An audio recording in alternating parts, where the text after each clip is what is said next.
আমার ঘরে রান্নার তরি খাইব কেনা আমার ঘরে খাওয়াই দেব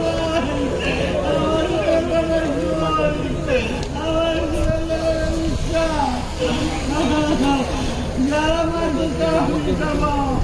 আমি বড় দিন দেখে যাই আমি মরার আগে দিনে আমার দেখাই তো তোমরা। আসসালামু আলাইকুম। আমার ভাই শহীদ সোহেল রানা, তার কথা অনেকে জানেন না। তার মতো আরো হাজারো ভাই আছে যাদের কথা আমরা এখনো জানি না, কারণ তারা বেয়ারিশ ভাবে দাফন হয়েছে রায়ের বাজার বুদ্ধিজীবী কবরস্থানে। আমার ভাইয়ের ছিল পিত্ত পরিচয়, ছিল পরিবার, তবুও স্বৈরাচার সরকারের কারণে আমার ভাইকে বেয়ারিশ ভাবে দাফন করা হয় রায়ের বাজার বুদ্ধিজীবী কবরস্থানে। আজও জানি না আমার ভাইয়ের কবর কোনটা। কি বলবো বলেন? আমার ভাই 18 জুলাই বাসা থেকে বের হয়েছে, বের হওয়ার পর তার ফোন বন্ধ হয়ে গেছিল। তারপর আমরা কোনো খোঁজ পাইনি। 34 দিন পর জানতে পারছি যে আমার ভাইকে ওই 18 জুলাই রাতেই স্বৈরাচার সরকারের পুলিশ বাহিনীরা তাকে টর্চার করে, গুলি করে, তার শরীরে ছিটা গুলি দিয়ে বুক ঝাঁঝরা করে ফেলছে। এমন ভাবে মারছে যা বলার ভাষা নাই, ছবিতে দেখতে পারতেছেন। আর আমার ভাইকে তারপর নাকি ছাত্ররা ঢাকা মেডিকেল নিয়ে গেছে।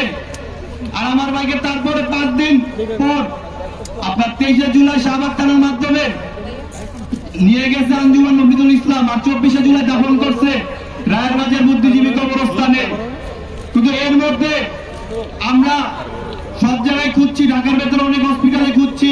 3 দিন পর ঢাকা মেডিকেল গেছি, কিন্তু আমার ভাইয়ের লাশ আমরা পাই নাই।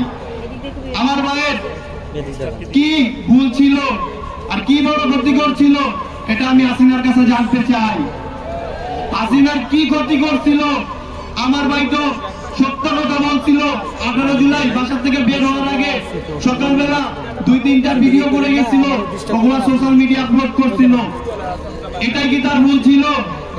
আর হাসিনা ও তার সন্ত্রাসী দলদেরকে বলতেছি, দেখ হাসিনা, দেখ সোহেল রানা, শহীদ সোহেল রানা বেয়ারিশ না, সে ওয়ারিশ। হাসিনা তুই দেখ, তুই দেখতে চেষ্টা করে আমার ভাই বেয়ারিশ না ওয়ারিশ। আমার ভাইয়ের কবর চাই।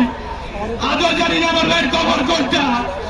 আমার ভাই বেয়ারিশ না ওয়ারিশ। আমি বাংলাদেশের মানুষদেরকে বলতে চাই, আমার ভাই বেয়ারিশ না ওয়ারিশ, শহীদ সোহেল রানা বেয়ারিশ না ওয়ারিশ। আমি আমার ফ্যামিলির আকার কিভাবে সামলাবো? আমি আমার ভাইয়ের একটা ভিডিও পাইছি, যে ভিডিওটা দক্ষিণ কাজলা যাত্রাবাড়ি ছিল।